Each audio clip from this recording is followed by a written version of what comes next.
Mark Makalalad. Mark Super Radio! Pinagutos ni Philippine National Police Chief Police General Romel Marbil ang mas pinalakas na operasyon ng mga polis para maiwasan ang karahasan at mapanatili ang kaayusan sa buong bansa.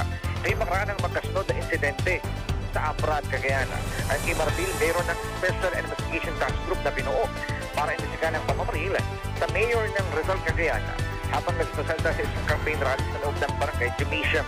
Samantala sa isang hiwalay na insidente sa Apra, may mga banta na natanggap ang isang reporter matapos mag-post ng critical na concept online na natulog ng pangamba sa media community.